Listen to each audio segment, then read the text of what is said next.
जब अधर्म गर्जना करने लगे, जब अत्याचार स्वयं को अजय समझने लगे, जब देवता भी मौन हो जाए, तब समझ लीजिए शक्ति का अवतार होने वाला है।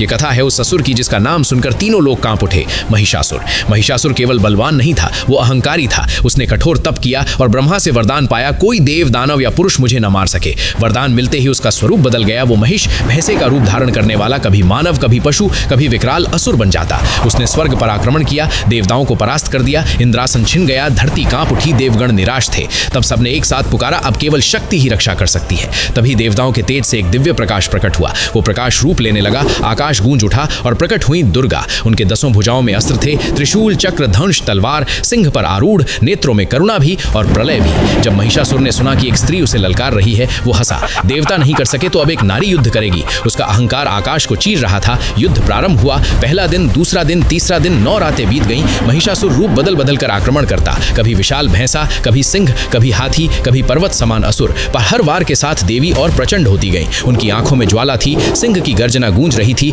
धरती कांप रही थी। अंततः 10वें दिन महिषासुर ने फिर भैंसे का रूप लिया। वो पृथ्वी को रौंदता हुआ देवी की ओर बढ़ा। देवी दुर्गा ने उसे भूमि पर दबाया, त्रिशूल उठाया और एक ही प्रहार में अहंकार का अंत कर दिया। आकाश में शंखनाद हुआ, देवताओं ने पुष्प वर्षा की, स्वर्ग पुनः सुरक्षित हुआ। उस दिन संसार ने समझा, शक्ति को कमजोर समझना सबसे बड़ा भ्रम है, धैर्य को कमजोरी समझना सबसे बड़ी भूल है, और जब अन्याय सीमा पार कर दे तो शक्ति स्वयं अवतार लेती है। महिषासुर का वध केवल एक युद्ध नहीं था, वो संदेश था। अधर्म चाहे कितना भी रूप बदल ले, सत्य अंत में विजय पाता ही है। अब प्रश्न तुमसे है, जब तुम्हारे सामने अन्याय रूप बदल बदल कर आए, क्या तुम डर जाओगे या अपने भीतर की शक्ति को जगाओगे?